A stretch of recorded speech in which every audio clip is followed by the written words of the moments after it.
Jeremy Boeh, welcome to Savannah. Thank you for having me. Absolutely. Tell us about what you're doing here at Geekend, a little bit about your company, what you do. Yeah, so I'm here to talk about technology, entrepreneurship, and education on a panel today, and half of my time split between a branding and marketing consulting group, and the other time is split between, we just opened a high school in Greenville, South Carolina. Very exciting. Tell us about that high school, how it got going, what's going on. Yeah, so about 4 years ago, a group of entrepreneurs in Greenville came together and tried to envision how do we reimagine high school education so that it meets the needs of the ever-changing workforce. And the big underlying thing was the entrepreneurial values that our students are missing out on. So they're being taught to take tests and not taught to learn. Mm-hmm. So we developed over the couple years to build out a program and a system, and brought some people on, and I'm the entrepreneurship director. So we're one of the few high schools in the country with an entrepreneurship director. I was going to say, this has to be a cutting edge thing for across the country. Yeah, so there's some similar models on the West Coast and in New York, but we are one of the first in the Southeast that's approaching high school. Is this a part of your public school system? Is it a charter school? We are a free state charter school. Okay. So we're part of the state charter system, but it's free public education. Gotcha. So our belief is that exceptional education should be available to everybody, right. And not at an overpriced price tag, Gotcha. which is the current method of education. Right. So, do children apply, or? So this is our first year. Okay. Yes, they apply. The first year was as simple as fill out an application, and we'll accept you. We've gotten a lot of traction. We're 9 weeks in. Now you're popular. We're very popular now. We just opened registration 2 days ago. Oh, for next So year. we launched a branding and marketing campaign, and we went and did it on Snapchat. Oh, perfect. Yeah, so we figured... You know how to reach them. Yeah. So they spend enough time on Snapchat during the day at school, we might as well get them to share with their friends. So we've seen phenomenal return on that, which is great. fantastic, yeah. Good deal.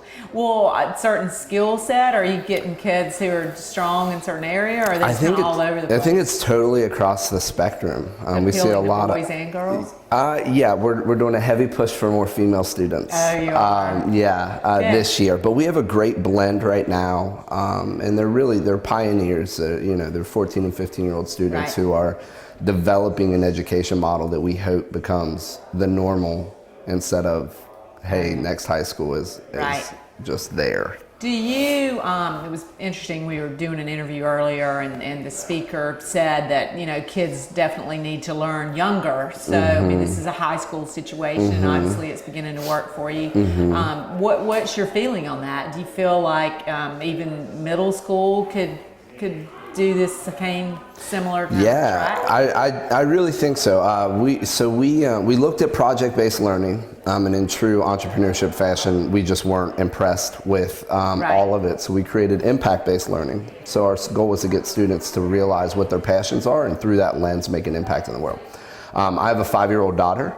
And my 5-year-old daughter is actually the guinea pig of all these programs.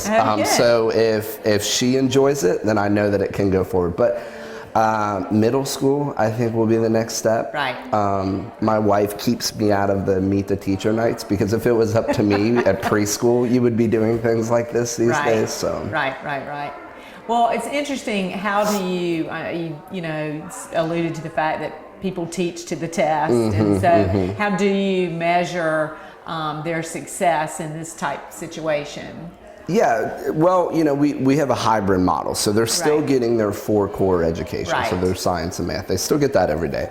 But we're measuring qualitative data and quantitative data when it comes to projects and businesses and things. So how do you take a student who has been known for the last 10 years of their life to be homeschooled because they had social interaction issues.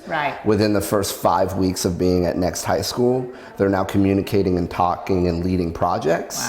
Which then gets translated into a portfolio for them, because those are the kind of things that are so needed but so unmeasurable right now. And so our goal is really to focus on qualitative data. From a business standpoint, quantitative is easy. We can measure that, right? Did the student start a business? Right. Did it make a profit? Right. Did they exit? Right. But the qualitative is figuring out a place where everybody who's been told that they can't for the last 13 years of their life in an education system is finally told they can do something. Big difference, big self-esteem Huge boost. difference, right, That's right, awesome. right. Good. Do you see this becoming more of a trend across the country? Tell us what you think will happen. Yeah, I think there's an interesting shift right now. So as education models are changing, it's going to take large public educational systems to buy into this model. Right. I think you'll see more and more charter schools. I would like to see more and more free public charter schools. Mm-hmm. So these models exist, right? There's a couple in California, but they have a price tag at $18,000 for a year. Well, that's still creating a system where those that have the most get the most. Right.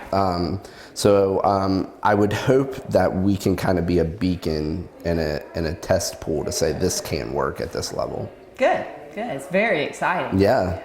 Let me ask you this. Do you involve entrepreneurs in your community to actually come into the classroom? Yeah. Yeah. So we do. We have our board of directors is primarily made up of entrepreneurs. Good. We have breakout seminars in which we bring people in from the outside. We will go public in 2 weeks that we are launching a socially responsible entrepreneurship lab at Next High School. So 6 students will participate in 4 hours a week, launching their businesses for 12 weeks out of the school. So essentially a blended incubator accelerator model for high school students with outside partners. Give us a couple of examples of a student's business. Yeah, so we're everywhere, right? So you have which I've learned being in the South, like pocket T-shirts are a huge thing down here. So we have students who want to create T-shirts with pockets. We have another student who, which is awesome, right? I mean, it's a phenomenal idea. Yeah, we have another student who wants to take pre-existing wall outlets and create a third rail electricity system. So the same way a subway runs, they want to create racks along your wall that are dormant until you plug in one of their pieces, and then it can create an infinite amount of electricity between point A to point B in a pre-existing building like this. That's awesome. So you don't have to unplug to plug? No, yeah, and which is amazing, right? I mean, this happened in the first 3 weeks that we were pitched this idea. Okay. And in all transparency, most of my business work is with brick and mortars. So when they came to me with this idea, I had to have them repeat it a couple times because they lost me. Yeah. They're coding on the back end at 15. Isn't that great? I mean, at 15, I don't know what I was doing, but I wasn't doing any of this. Yeah. Or starting your own company, no, not at all. It's very exciting. Yeah. It'll be interesting in a few years to track their success. Yeah, absolutely. Well, we're excited you're in Savannah. You said this is your first visit. Tell us how did you find out about Geekend and what's your thoughts about all this? I had a friend in Greenville tipped me off to it, and so followed along and kind of looked into it. Pretty exciting, pretty impressed. Good. Love it so far. Love the coffee at the beginning. Oh, good. I did the go to Paula Deen thing last night, which was crazy. I'd never eaten like that in my life. It just felt like butter and like chicken butter and a little hoe cake. There you go. Well, you know, we offer all kind of things, in Savannah. Yes, and no, it's incredible. I'm a big branding person, and so I am just totally impressed with the logo and the branding and marketing of this conference. It's incredible. Excited. Yeah. Okay, good. Well, you know, you have to keep coming back and keeping us on track with this absolutely amazing high school you got. Thank you so much. We're glad you're here. Thanks for being here. Thank you. Good.